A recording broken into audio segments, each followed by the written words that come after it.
La crise finale, c'est le thème de cette retraite. Hier soir, nous avons vu que nous sommes dans des temps très particuliers, des temps qui nous montrent que la crise que nous connaissons est bel et bien la crise finale, tout simplement parce qu'il y a un grand signe qui nous est donné, qui est le signe de la résurrection d'Israël. Et cet événement, en lui-même, donne une signification toute particulière aux événements que nous connaissons et que nous vivons ces temps-ci. Ce matin, nous sommes arrêtés sur le fait que, d'une certaine manière, la crise finale a commencé il y a 2000 ans. Elle a commencé au moment de la ruine de Jérusalem en 70, et c'était, comme le disait en son temps Winston Churchill, le commencement de la fin. Et nous vivons maintenant, nous, la fin de la fin. Nos frères des premiers siècles qui ont vécu cet événement, par rapport auquel Jésus les avait mis en garde, parce qu'ils allaient le vivre, c'était quelque chose qui les concernait directement, vivaient le commencement de la fin. Nous vivons la crise finale de la fin. Lorsque nous étudions les prophéties, très souvent, nous avons toujours tendance à penser que toutes les prophéties sont encore à réaliser, elles sont devant nous. Et nous avons parfois beaucoup de mal à réaliser qu'il y a un certain nombre de prophéties qui sont derrière nous déjà. Et j'aimerais ce soir que nous nous arrêtions sur, effectivement, des prophéties qui se sont réalisées et que nous considérions que la crise finale, qui est la fin de la fin, comme je disais il y a un instant, a commencé déjà il y a un certain nombre d'années. Et avant notre temps, avant même notre génération, nous sommes entrés déjà dans la crise finale. Il ne faut pas oublier que Dieu n'a pas la même notion du temps que nous. Nous voulons tout ramener à notre temps, nous voulons tout ramener à notre génération. C'est humain, c'est tout à fait quelque chose de naturel, mais c'est quelque chose qui n'est pas forcément bon, c'est quelque chose qui n'est pas forcément juste. Et il nous faut essayer de nous défaire de ce réflexe-là, de tout vouloir ramener à notre génération. Aussi, j'aimerais que nous lisions un texte pour introduire cette réflexion ce soir dans le livre du prophète Jérémie, au chapitre 25, et nous lisons au verset 15 jusqu'au verset 29. Jérémie 25, versets 15 à 29. Car ainsi m'a parlé l'Éternel, le Dieu d'Israël. Prends de ma main cette coupe remplie du vin de ma fureur, et fais-la boire à toutes les nations vers lesquelles je t'envoie, qu'elles boivent, titubent et soient affolées à la vue de l'épée que j'envoie au milieu d'elles. Je pris la coupe de la main de l'Éternel, et je la fis boire à toutes les nations vers lesquelles l'Éternel m'a envoyé. À Jérusalem, aux villes de Juda, à ses rois, à ses ministres, pour en faire une ruine, un objet de stupéfaction, de raillerie et de malédiction, comme aujourd'hui même, au Pharaon, roi d'Égypte, à ses serviteurs et ses ministres et à tout son peuple, à tout l'Occident, à tous les rois du pays d'Outs, à tous les rois du pays des Philistins, à Ashkelon, à Gaza, à Écron et ce qui reste d'Ashdod, à Édom, à Moab, aux Ammonites, à tous les rois de Tyr, à tous les rois de Sidon, aux rois des îles qui sont au-delà de la mer, à Dédan, à Théma, à Bouz, à tous ceux qui se rasent les coins de leur barbe, à tous les rois d'Arabie, à tous les rois d'Occident qui habitent dans le désert, à tous les rois de Zimri, à tous les rois d'Élam, à tous les rois de Médie, à tous les rois du Nord, proches et éloignés les uns et les autres, à tous les royaumes de la terre qui sont à la surface du sol, au roi de Sheshak qui boira, lui, après eux. Tu leur diras, ainsi parle le Seigneur l'Éternel des armées, le Dieu d'Israël, buvez, et livrez-vous, vomissez, tombez sans vous relever à la vue de l'épée que j'envoie parmi vous. Et s'ils refusent de prendre de ta main la coupe pour boire, tu leur diras, ainsi parle l'Éternel des armées, buvez, buvez, car voici, c'est par la ville sur laquelle mon nom est invoqué que j'inaugure le malheur, et vous seriez innocentés, vous ne serez pas innocentés, car j'appelle l'épée sur vous tous les habitants de la terre, oracle de l'Éternel. J'appelle l'épée sur tous les habitants de la terre. Nous avons là une prophétie qui a trouvé son accomplissement il y a un peu plus de 100 ans maintenant. Depuis l'année 2014, on commémore ce que l'on a appelé la Grande Guerre, c'est-à-dire la Première Guerre mondiale, la guerre de 1914 à 1918. Et nous entrons dans un anniversaire qui va être aussi marqué, que nous allons voir dans un instant, par des souvenirs extrêmement importants de ce qui s'est passé à ce moment de cette Grande Guerre, au moment où le Moyen-Orient, lui aussi, est à feu et à sang.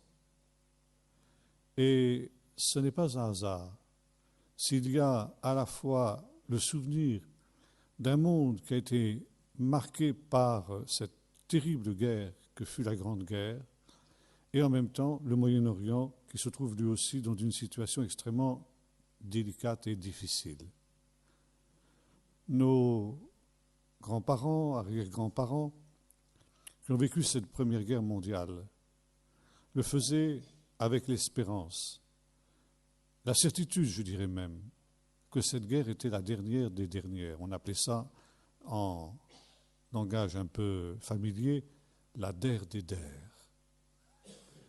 Hélas, ce ne fut pas la der des der. Mais aujourd'hui encore, cette guerre a plongé le monde entier dans un chaos dont nous ne sommes pas ressortis. Et nous allons voir que les événements du Moyen-Orient que nous vivons aujourd'hui sont la conséquence directe de ce qui s'est passé au moment de cette guerre mondiale, précisément au Moyen-Orient. Ça a été un tournant décisif dans l'histoire de l'humanité, un signe eschatologique. On est entré avec la Première Guerre mondiale dans la crise finale. La Première Guerre mondiale a mis en branle toute une série d'événements prophétiques à caractère eschatologique, ces événements que nous vivons de nos jours. Il faut remarquer que cette guerre avait une signification eschatologique parce qu'il y avait d'autres signes eschatologiques qui étaient aussi donnés. Le XXe siècle a été un des siècles les plus sanglants de l'histoire, mais aussi un siècle assez extraordinaire sur le plan de l'intervention de Dieu. Et notamment le début du siècle, jusque précisément cette Première Guerre mondiale, a été marqué par un extraordinaire réveil. Un des plus extraordinaires réveils de tous les temps, le réveil de Pentecôte. En 1900, tout à fait au début du siècle, quelques jeunes gens et jeunes filles en Californie qui étaient rassemblés dans une vieille ferme abandonnée, on appelait la ferme de Topeka, se sont mis à étudier la Bible et notamment le livre des Actes. Ils avaient constaté que les apôtres avaient une puissance que l'Église actuelle, l'Église de leur temps en tout cas, semblait ne pas avoir. Et ils voulaient connaître le secret de la force et de la puissance de l'Église ancienne. Et c'est ainsi qu'après plusieurs jours d'études approfondies, ils sont arrivés à la conclusion que cette puissance, elle résidait dans ce que l'on appelait le baptême dans le Saint-Esprit.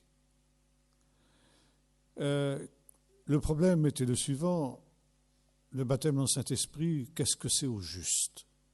Comment se caractérise-t-il? Comment se manifeste-t-il? Il avait fallu plusieurs jours de travail encore pour que l'on arrive à la conclusion que le baptême dans le Saint-Esprit se manifestait, se concrétisait par le parler en langue. Et c'est ainsi que, après 2000 ans d'éclipse, mis à part quelques explosions sporadiques du Saint-Esprit, ça et là dans l'histoire de l'Église, mais qui n'avaient pas été pris en compte parce qu'on croyait que c'était des choses exceptionnelles, pour la première fois depuis 2000 ans, une jeune fille qui s'appelait Agnès Othman a été la première à parler en langue et à être baptisée dans le Saint-Esprit. Et à partir de ce moment-là, le feu du réveil s'est répandu avec une rapidité absolument extraordinaire dans toute la Californie, puis ensuite dans toute l'Amérique du Nord, et en fin de compte dans le monde entier. C'était, pour ceux qui vivaient cet événement-là, l'accomplissement des prophéties bibliques. Dans les derniers temps, dit Dieu, je répandrai mon esprit sur toute chair. Et on considérait qu'il s'agissait de ce que l'on appelait les pluies de l'arrière-saison, qui avait été aussi annoncé par les prophètes. Et ce qui était caractéristique, c'est que l'on faisait le rapprochement entre cet événement qui était l'effusion du Saint-Esprit sur toute chair et puis les derniers temps. Dans les derniers temps, dit Dieu, je répandrai mon esprit sur toute chair. Et l'on était parfaitement conscient que cette effusion du Saint-Esprit était un signe eschatologique, un signe que l'on était dans les temps de la fin, un signe que le Seigneur était à la porte. Et les premiers pentecôtistes avaient un slogan en 4 points, on appelait ça l'évangile carré. Jésus sauve, Jésus guérit, Jésus baptise dans l'esprit. Et enfin, 4e point, et non le moindre, Jésus revient.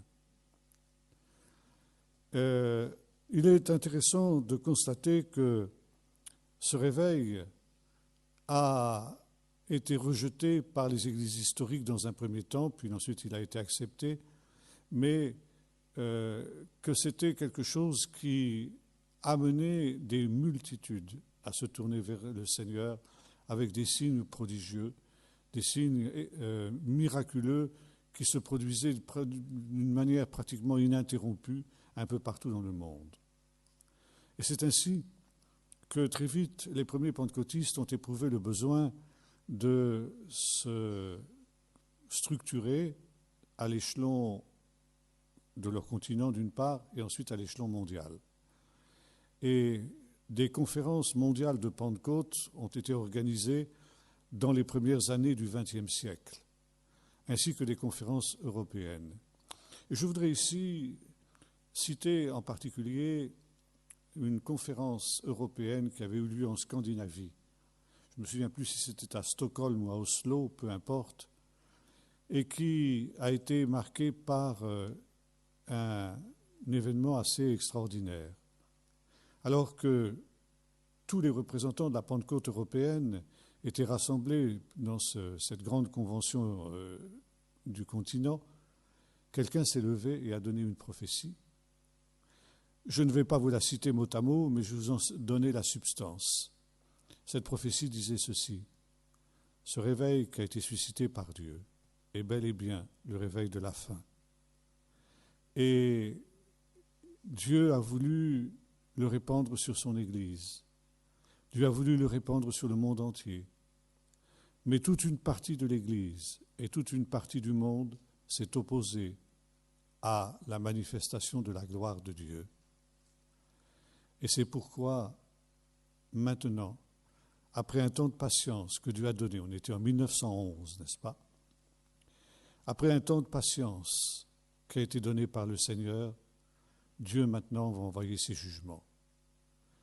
Et la prophétie disait ceci: c'est la dernière fois que vous vous rassemblez ensemble.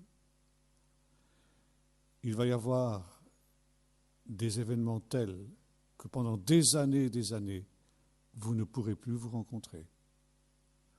Et ce seront des temps de bouleversement, ce seront des temps terribles pour tous ceux qui aujourd'hui sont assemblés dans ce lieu.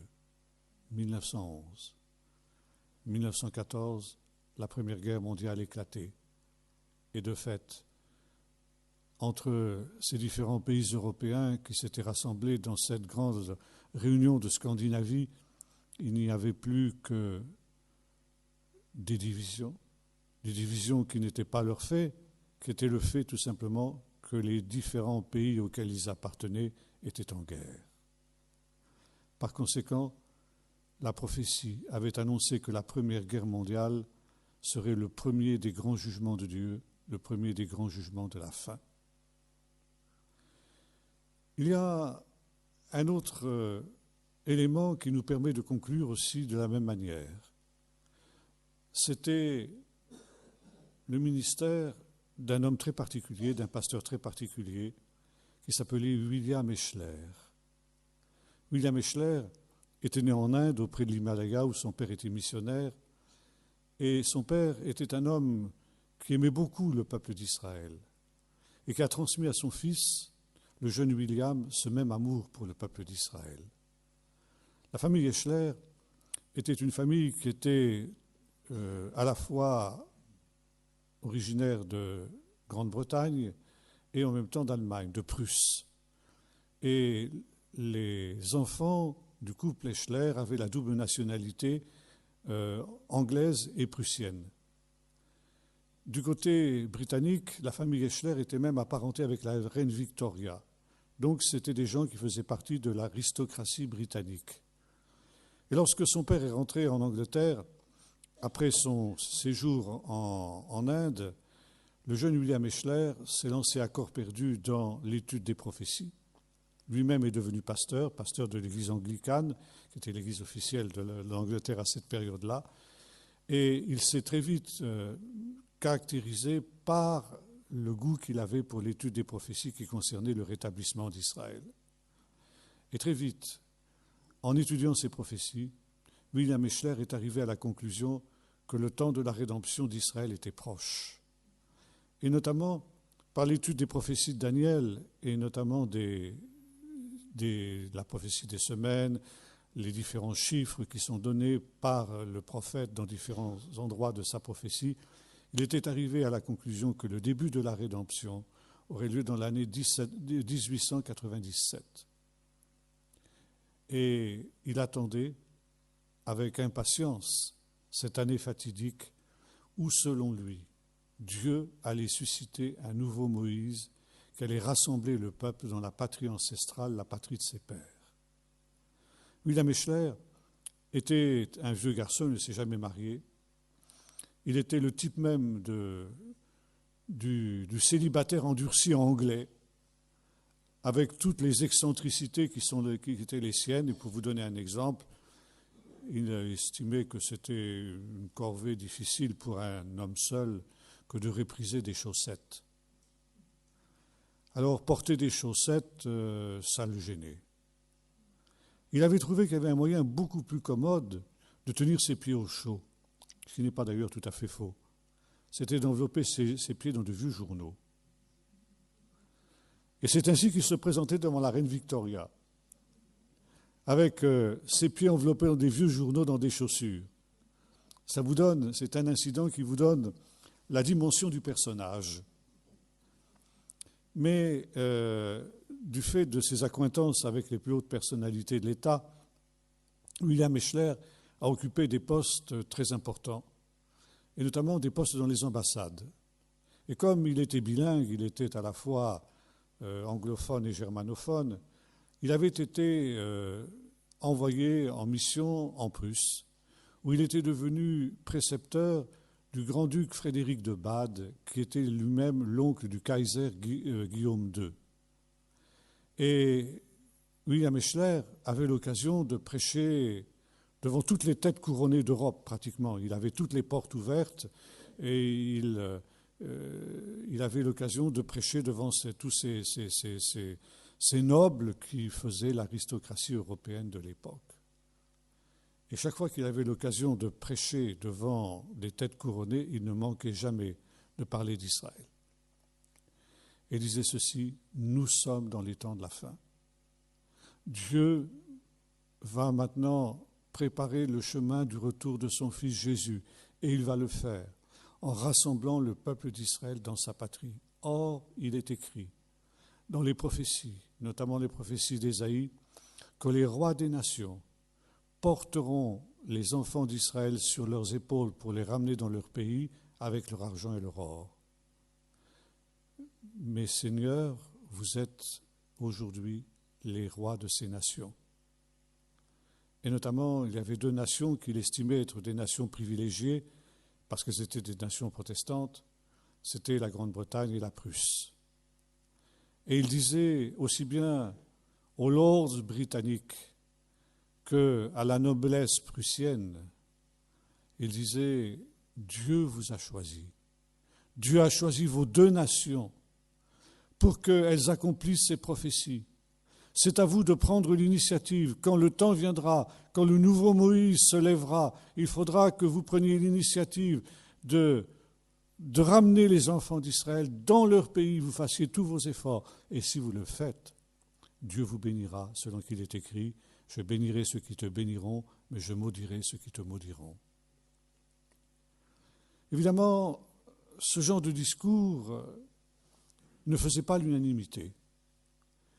Et William Echler était perçu d'une manière un peu variée selon les cas. Mais néanmoins, c'était un homme respecté parce que c'était un homme de conviction. Et quand il parlait de ces choses, il le faisait avec tout son cœur, avec toute la foi qui était la sienne. Et c'est ainsi qu'après avoir occupé différents postes dans des représentations diplomatiques, William Echler s'est retrouvé chapelain de l'ambassade de Grande-Bretagne à Vienne, en Autriche. Et un jour, en 1895, alors qu'il se promenait dans les rues de Vienne, il a vu soudain à la vitrine d'une librairie un petit livre qui portait ce titre en allemand, Judenstaat, ce qui se traduit en français par l'État juif. L'auteur, Theodor Herzl. Ce nom lui disait vaguement quelque chose. Theodor Herzl était, sur la place de Vienne, un auteur de pièces à succès, de pièces assez légères au demeurant, qui n'était pas tout à fait le genre de William Echler, du pasteur qu'il était, et par conséquent, c'était un milieu qu'il ne fréquentait pas. Mais voilà, il y avait le nom de cet auteur sur ce petit livret. Intrigué, William Echler est entré dans le magasin, il a feuilleté le livre, il a immédiatement compris que c'était quelque chose qu'il attendait depuis longtemps. Il a acheté le livre, il l'a lu d'une traite. Et il a conclu que c'était sa prophétie qui s'accomplissait, la prophétie de Daniel plus exactement, 1897, dans quelques années, 3 ans, le Seigneur allait susciter le nouveau Moïse, et le nouveau Moïse n'était autre que Theodor Herzl. Dans ce livret, l'auteur, qui avait assisté au procès du capitaine Dreyfus, c'était un jeune journaliste hongrois, qui avait été envoyé par son journal à Paris pour suivre la dégradation et le procès de la dégradation du capitaine Dreyfus. Vous savez, ce capitaine juif qui avait été faussement accusé d'espionnage au profit de l'Allemagne et qui avait fait en France une affaire monstre qui avait défrayé la chronique pendant des années. Et quand il avait entendu la foule, quand Theodor Herzl avait entendu la foule crier « mort aux Juifs », il avait été bouleversé. À cette époque-là, on pouvait encore penser que Dreyfus était coupable. Et il aurait compris, à la limite, que la foule crie « mort à Dreyfus ». Mais les cris que poussait la foule étaient les suivants « mort aux Juifs ». Qu'est-ce que les Juifs avaient à voir dans cette affaire? Dreyfus était juif. Et après? Si Dreyfus avait été catholique, est-ce que la foule aurait crié « mort aux catholiques » ? Bien sûr que non. Mais là, il s'agissait d'un juif, mort aux juifs. Et en un instant, ce juif assimilé qu'était Theodor Herzl a compris que, même en France, le pays des droits de l'homme, le pays qu'il admirait, parce que c'était un petit peu le phare de la civilisation de l'époque, eh bien, s'il y avait une telle explosion de haine antisémite, ça voulait dire que les Juifs étaient en danger de mort en Europe. Mort aux Juifs, il le prenait très au sérieux. Ce n'était pas simplement une figure de style, mais c'était un cri très profond. Et en un instant, Theodor Herzl a anticipé le drame de la Shoah, le drame hitlérien. Et rentré complètement bouleversé à son hôtel, il s'est mis à réfléchir sur ce qu'il venait de vivre. Il s'est dit, il faut absolument que les Juifs quittent l'Europe avant qu'il ne soit trop tard, avant que le piège ne se renferme sur eux. Et il faut organiser un exode massif des Juifs hors d'Europe pour aller où? Les ramener où? Et puis soudain, une évidence est venue à son esprit dans la terre d'Israël que l'on appelait alors la Palestine. La Palestine était alors un pays pratiquement vide d'habitants. Des siècles d'incurie sous domination ottomane, turque, l'avaient complètement ruiné. Et l'on pense, bien que les statistiques soient assez difficiles à réaliser, et l'on pense que sur ce qui est aujourd'hui le territoire d'Israël, de la Jordanie, de la Syrie et du Liban, il devait y avoir en tout et pour tout au maximum 600 000 habitants.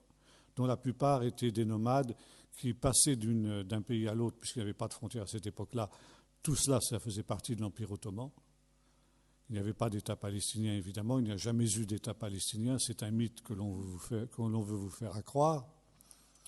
Et par conséquent, Herzl a compris que c'était un peuple, une terre sans peuple qui était faite pour un peuple sans terre. Et Herzl s'est dit, la Turquie, l'Empire ottoman, a un énorme problème. C'est un problème financier. Il a une dette énorme. Si les mécènes juifs, les riches juifs, comme la famille des Rothschild ou d'autres, sont prêts à rembourser la dette de l'Empire ottoman en échange de la terre d'Israël, alors la réalité est possible. Herzl était un homme de vision, c'était un prophète laïque, pourrait-on dire. Il a compris que les jours de l'Empire ottoman étaient comptés. L'Empire ottoman, on l'appelait à cette époque-là l'homme malade de l'Europe.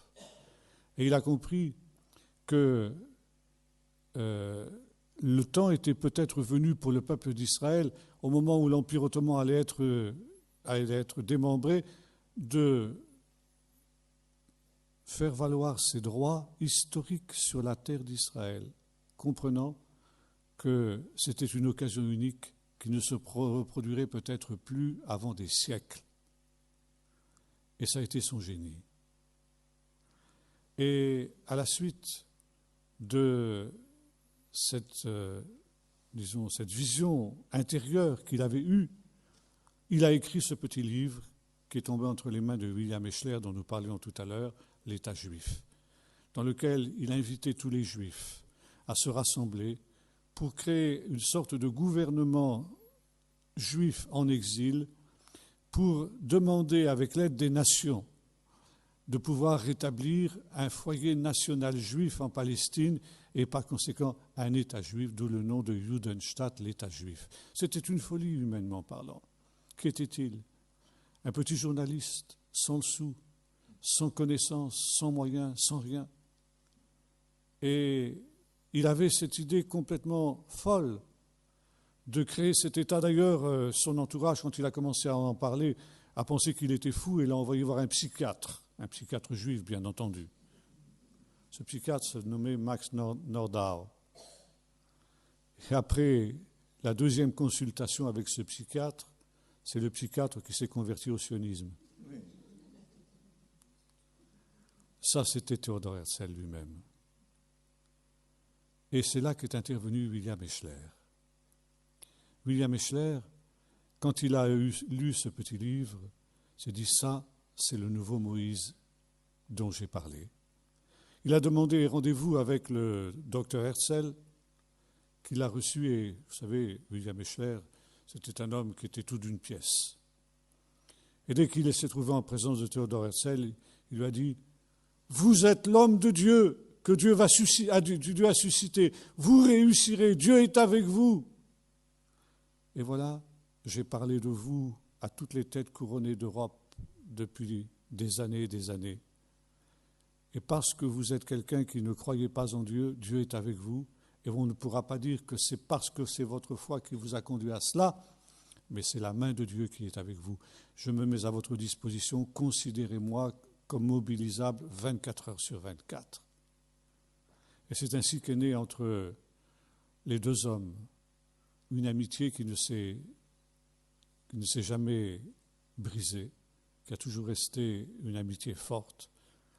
Et la présence de William Eshler aux côtés de Theodor Herzl a été quelque chose d'extraordinaire pour Theodor Herzl, parce que William Eshler, nous l'avons vu, avait son entrée dans toutes les têtes couronnées d'Europe.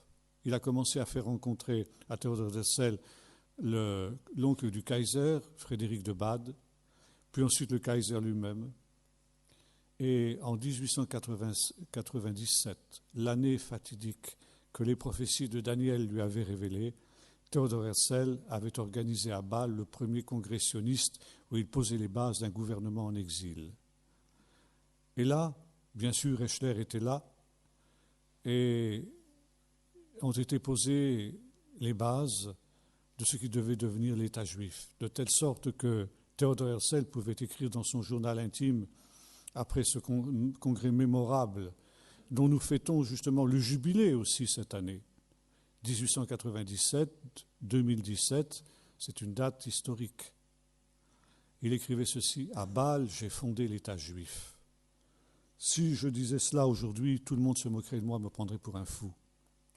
Mais dans 5 ans peut-être, et dans 50 ans sûrement, le monde entier en conviendra. » 1897, 1947, 1948, 50 ans.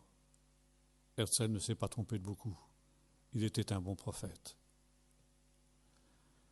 Et c'est ainsi que les deux amis ont milité, ont travaillé d'arrache-pied pour obtenir l'appui de toutes ces têtes couronnées d'Europe. Aucune n'a répondu. Il a essayé même auprès du pape, qui lui aussi a refusé de prendre en compte l'idée sioniste.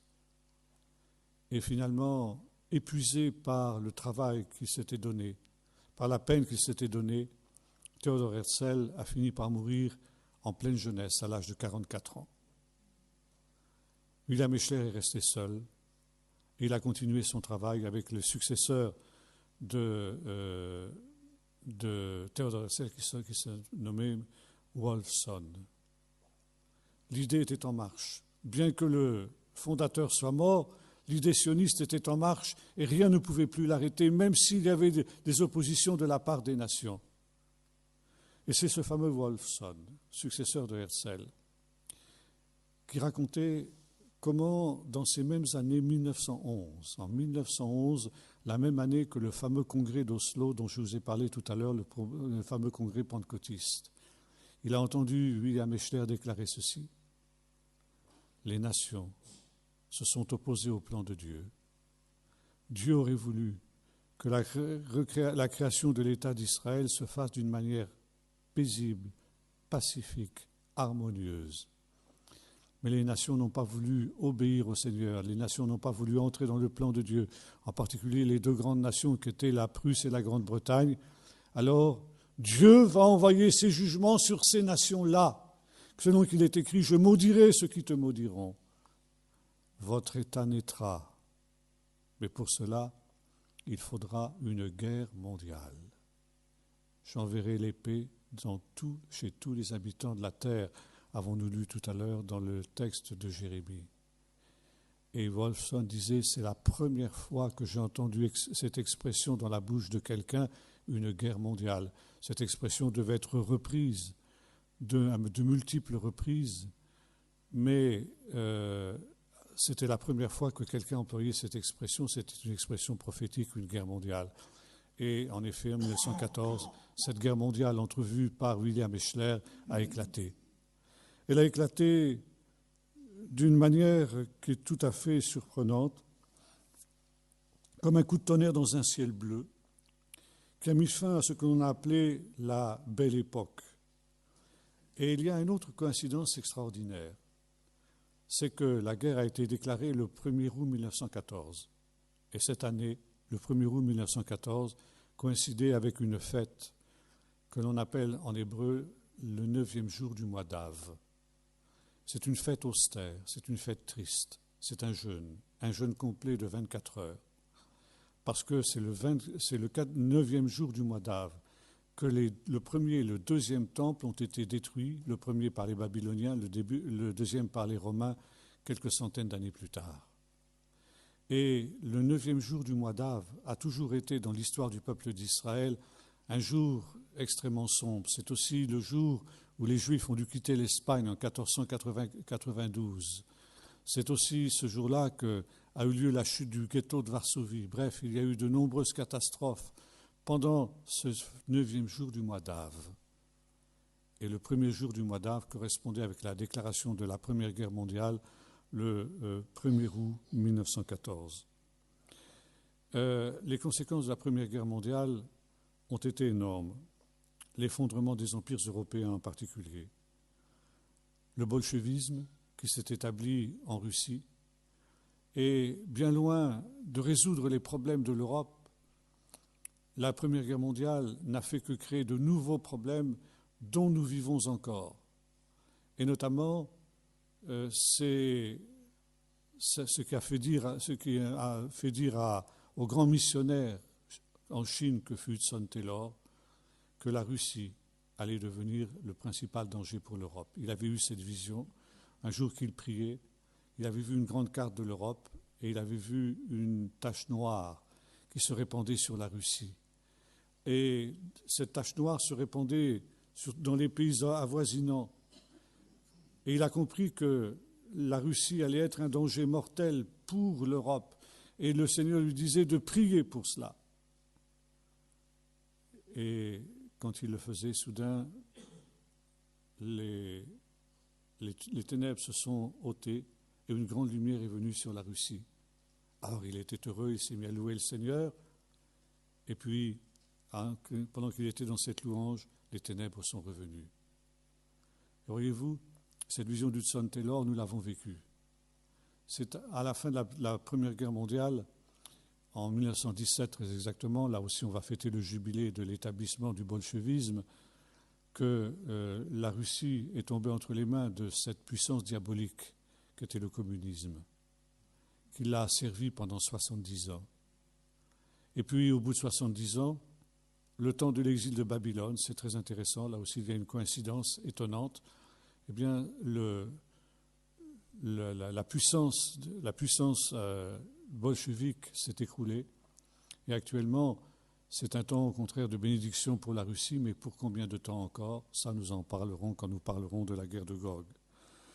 Le même jour, c'est très intéressant, le même jour où a eu lieu la révolution d'octobre, cette révolution qui a apporté le bolchevisme au pouvoir, le ministre britannique des Affaires étrangères, qui se nommait Lord Balfour, qui était un chrétien évangélique, publiait une déclaration qui porte son nom, qui disait ceci: « Le gouvernement de Sa Majesté envisage favorablement l'établissement, on ne disait pas d'un État juif, mais d'un foyer national juif en Palestine, en fonction du fait que le peuple d'Israël a des droits historiques sur sa terre. » Et on a comparé ce qu'on appelait la déclaration Balfour avec la déclaration de Cyrus qui a autorisé les Juifs à revenir en Palestine.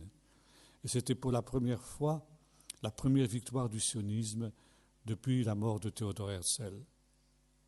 Ça, c'est un anniversaire que l'on va fêter dans un an à peu près, à la fin de l'année prochaine. Et là, c'était la première grande victoire du sionisme. Maintenant, il faut dire que la Turquie avait eu la mauvaise idée d'entrer en guerre du côté des empires centraux, c'est-à-dire de l'Allemagne et de l'Autriche. Elle avait visé sur le mauvais cheval. Et la déclaration Balfour misait bien évidemment sur la défaite de ces empires centraux et par conséquent sur la défaite de l'Empire ottoman également. Et c'est ce qui eut lieu. L'Empire ottoman a été démembré. Et là, il y a eu les germes de tout ce conflit que nous connaissons aujourd'hui. Les nations avaient pris des engagements, et notamment les nations de l'Entente, c'est-à-dire la Grande-Bretagne essentiellement, vis-à-vis des Arabes qui s'étaient révoltés contre les Turcs. Et les Anglais, vous savez, avec le fameux Laurence d'Arabie en particulier, avaient pris ce parti des Arabes contre les Turcs en leur disant que si jamais la Grande-Bretagne gagnait la guerre, elle créerait un grand empire arabe au Moyen-Orient, dont le roi serait le prince Faisal, qui était un descendant du prophète. Et en même temps où il faisait ces promesses, la Grande-Bretagne négociait secrètement avec la France le partage du Moyen-Orient, c'est-à-dire des États coloniaux, et qui, par conséquent, remettaient en cause les promesses qui avaient été effectuées vis-à-vis des Arabes.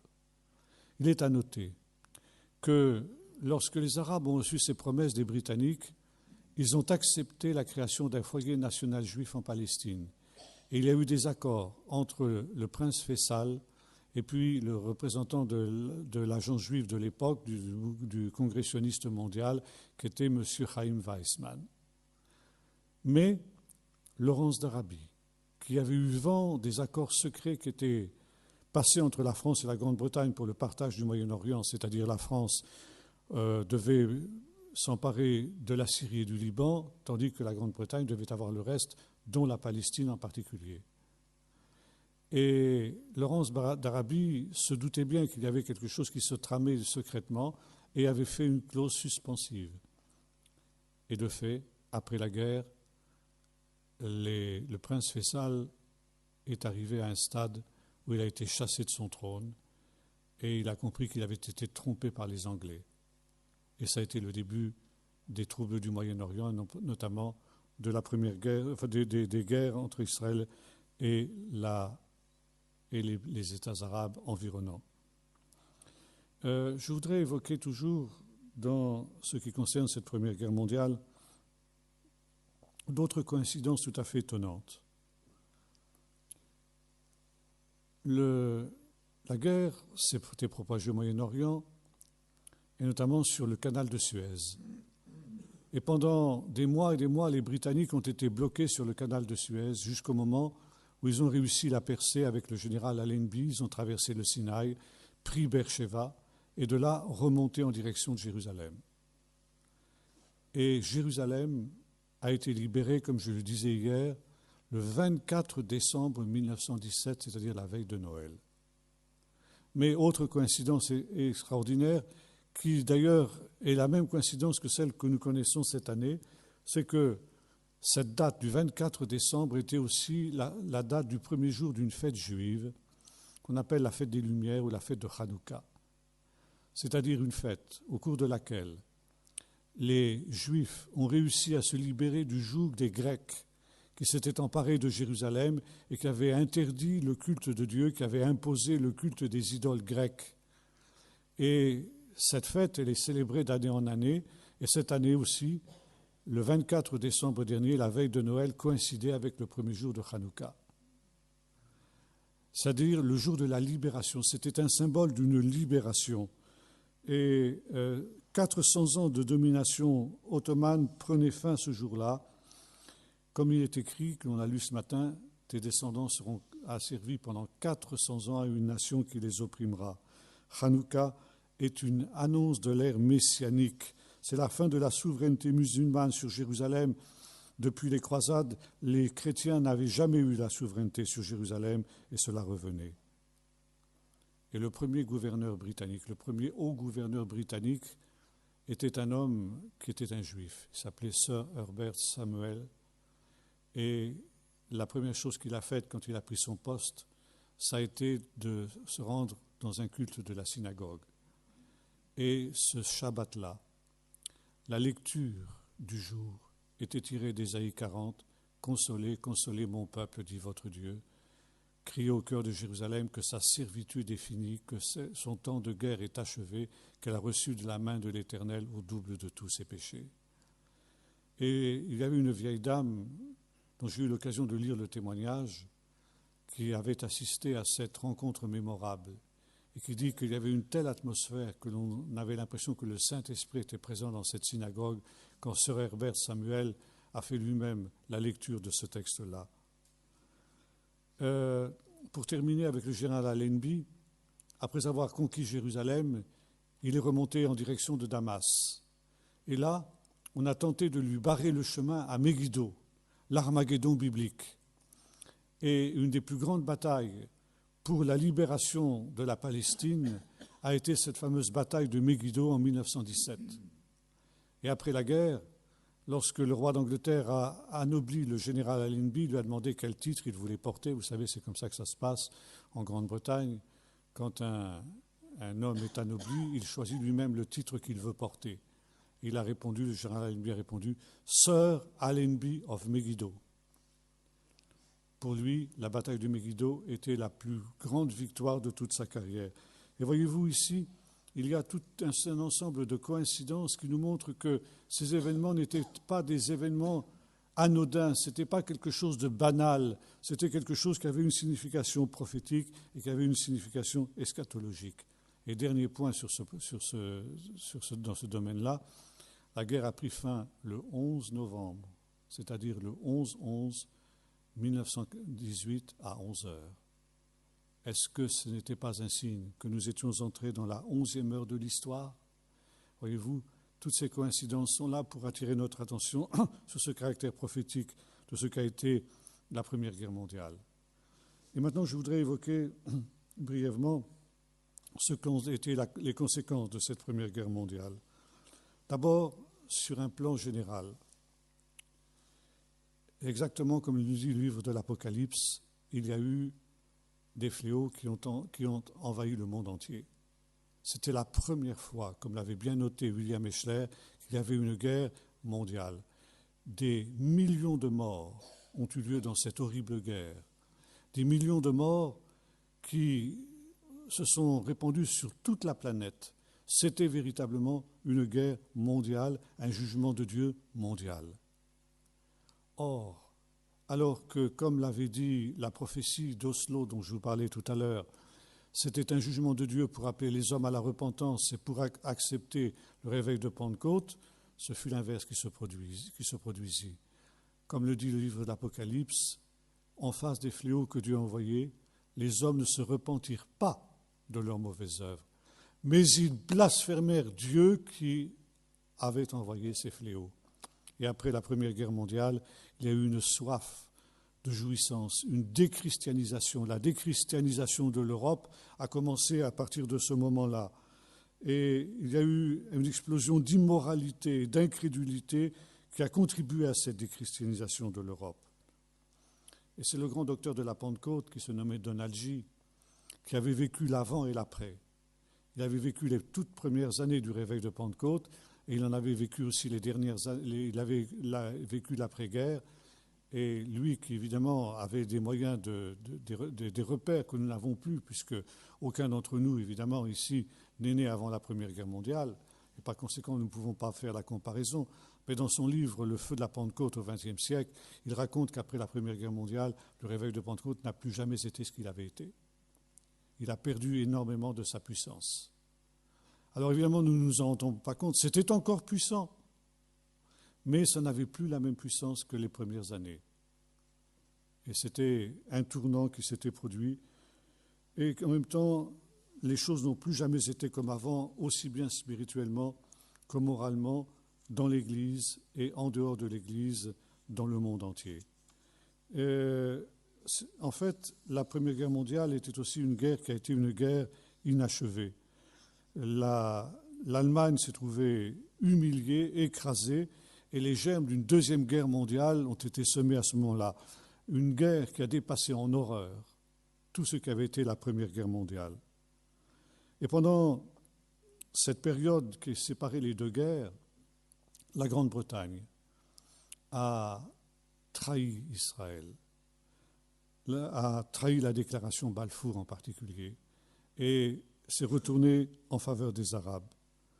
Et aujourd'hui, les musulmans n'acceptent plus le partage qui est né justement de cette Première Guerre mondiale, le partage du Moyen-Orient en États dont les frontières ont été tirées à la règle.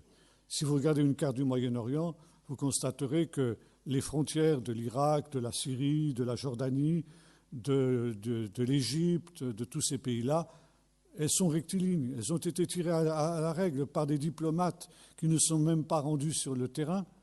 Et on a créé des États artificiels. Et aujourd'hui, Daesh et toutes ces organisations musulmanes refusent ce partage-là et voudraient revenir à un grand ensemble, à un califat mondial. Nous aurons l'occasion d'en reparler, Dieu voulant, dans la suite de ces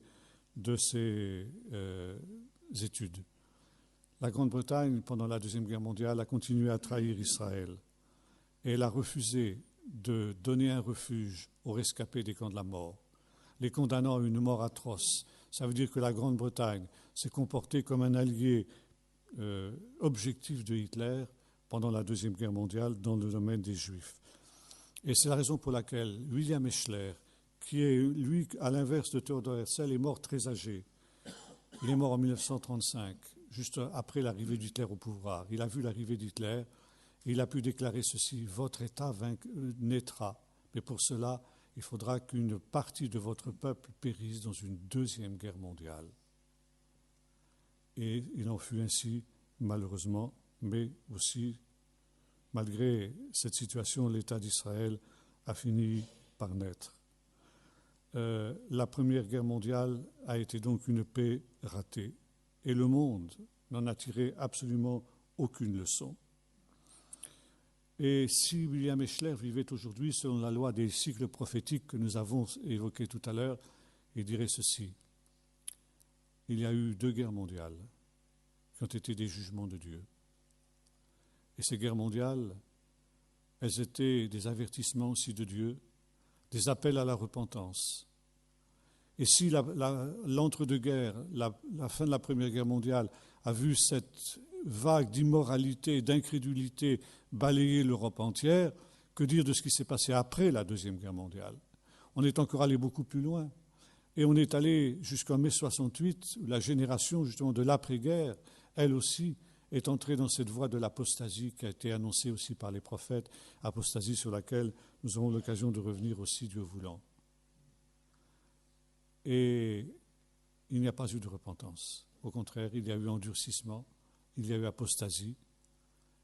Et si William Eschler vivait encore, il dirait ceci: puisqu'il en est ainsi, il faudra une 3e guerre mondiale. Et on constate que chaque fois, il y a une gradation. Première guerre mondiale, 14 millions de morts. Deuxième guerre mondiale, 50 millions de morts. Troisième guerre mondiale, combien de millions de morts? Avec les armes atomiques, on frémit, on n'ose même pas y penser. Mais à cause de l'endurcissement de l'humanité et de l'Europe en particulier, l'Europe est de loin le continent le plus coupable, le continent qui est à l'origine de toutes ces choses-là. Eh bien, les jugements de Dieu sont devenus absolument inévitables. Évidemment, nous ne nous rendons pas compte vraiment que nous sommes dans cette crise finale, parce que nous vivons l'événement. Et quand on est dans l'événement, on a du mal à en saisir la portée. Et pourtant, c'est quelque chose qui, aujourd'hui, est manifeste, de plus en plus manifeste pour ceux qui savent être lucides. Et il nous faut être lucides. Et je terminerai en disant, eh bien, que faut-il faire dans ces temps de la fin, dans ces temps de crise? Eh bien, d'abord, comme je l'ai dit tout à l'heure, être lucide. Évidemment, nous ne pourrons pas changer le cours de l'histoire, la petite poignée que nous sommes. Aujourd'hui, les chrétiens de toute dénomination, j'entends par là aussi bien les catholiques, les orthodoxes, les protestants, etc., en Europe sont trop peu nombreux pour changer le cours de l'histoire. Il y a un seul pays où le cours de l'histoire peut être changé par les chrétiens, c'est les États-Unis d'Amérique. Et c'est la raison pour laquelle l'élection de Donald Trump, quelles que soient les réserves qu'on puisse avoir sur le personnage, est un signe d'encouragement, un signe d'espérance. Peut-être qu'effectivement, quelque chose va se passer là-bas, qui aura peut-être des répercussions pour l'Europe. Mais autrement, en Europe même, le cours de l'histoire ne peut plus être changé. Nous avons dépassé un point de non-retour. Et par conséquent, il n'y a qu'une seule possibilité, celle que les apôtres rappelaient à leur auditoire le jour de la Pentecôte: sauvez-vous de cette génération perverse. C'était Kierkegaard qui, précisément dans ces années de la Première Guerre mondiale, écrivait ceci: cette génération est plus que perverse. Kierkegaard, c'était un philosophe danois qui vivait à peu près à cette époque-là. Cette génération, disait-il, est plus que perverse. Et David Wilkerson disait: nous avons dépassé Sodome et Gomorrhe dans le domaine de l'immoralité, et par conséquent, si Dieu ne juge pas cette génération, alors il faudra qu'il ressuscite la génération de Sodome et de Gomorrhe. Alors, sauvez-vous de cette génération perverse. Avoir la force d'échapper à ces choses et de paraître debout devant le Fils de l'homme, parce que, comme nous l'avons vu hier, quand nous avons lu la première épître aux Thessaloniciens, quand les hommes diront paix et sûreté, une ruine soudaine fondra sur eux. Depuis ces 2 guerres mondiales, la mode est au pacifisme dans nos pays occidentaux. Plus jamais de guerre. On peut tout résoudre par la négociation. Aujourd'hui, c'est cette dangereuse utopie qui est là. Et on ne se rend pas compte, nous aurons l'occasion d'en reparler, que l'ennemi est aux portes.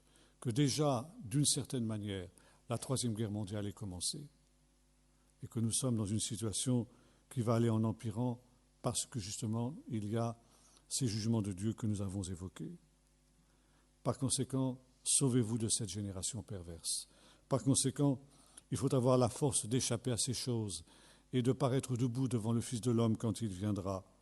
Mais, comme nous l'avons rappelé hier, Dieu ne nous a pas destinés à la colère, mais Dieu nous a destinés à la rédemption. Et c'est pourquoi, même si les perspectives sont sombres, et à mon avis, il pourrait y avoir des éclaircies, je ne sais pas ce qui va se passer pendant la présidence de Trump, comme on nous disait tout à l'heure, mais quoi qu'il en soit, s'il y a une amélioration, elle ne sera forcément que temporaire. Ce sera un sursis, ce sera un répit, rien de plus. Mais les choses iront de mal en pis jusqu'à la venue du Seigneur. Et il faut qu'on atteigne le comble du péché, on l'a vu ce matin, il faut que l'on arrive au comble de la situation pour que justement la gloire du Seigneur puisse être révélée et puisse être manifestée. Et Jésus disait, quand vous verrez ces choses, ne soyez pas troublés, ne soyez pas dans la terreur. Au contraire, réjouissez-vous et redressez votre tête parce que votre délivrance est proche. Parce que comme nous disions ce matin, le jugement des méchants, le jugement de ces nations perverses, ce sera la délivrance des justes, ce sera la délivrance du peuple d'Israël et ce sera la délivrance de l'Église véritable. Et c'est pourquoi ces temps sont plutôt des temps de réjouissance, d'allégresse pour le peuple de Dieu que nous sommes, parce que le Seigneur ne permettra pas que les choses aillent au-delà de ce qui est nécessaire et ne permettra pas que ses élus ne soient atteints par ces choses-là. Mais nous serons gardés, nous serons préservés par le Seigneur. Et c'est pour ça qu'il est important de nous approcher de lui d'une manière particulière. Sauvez-vous de cette génération perverse. Priez en tout temps pour avoir la force d'échapper à ces choses quand elles arriveront et de paraître debout devant le Fils de l'homme, disait Jésus, parce que beaucoup se trahiront, renieront le Maître qui les aura rachetés, et parce que le péché sera accru, l'amour du plus grand nombre se refroidira, mais celui qui persévérera jusqu'à la fin sera sauvé.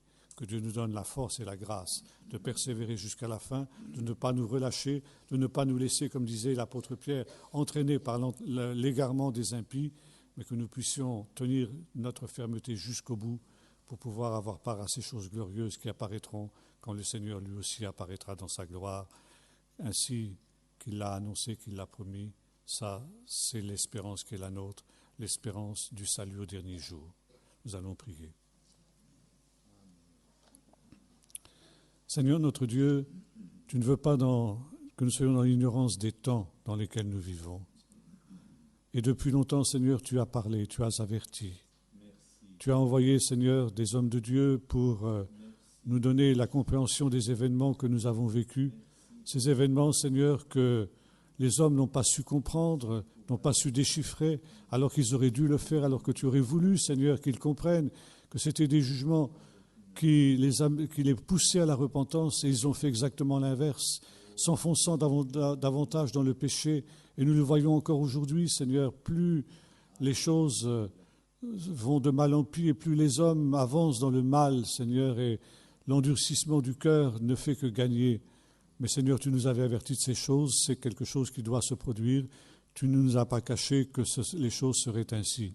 Mais Seigneur, tu as préparé un reste fidèle, et Seigneur, tu veux que nous appartenions à ce reste.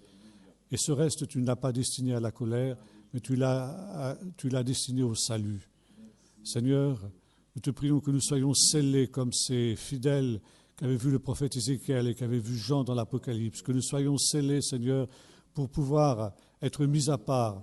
Et Seigneur, nous voulons à cause de cela même nous réjouir, redresser notre tête, parce que nous sommes conscients que notre délivrance est proche. Merci Seigneur d'intervenir maintenant pour nous garder de tout mal, de tout danger, pour que nous soyons sauvés de cette génération perverse, pour que nous ne déchoyons pas de notre fermeté, mais que nous puissions, Seigneur, persévérer jusqu'à la fin pour être sauvés. Au nom de Jésus.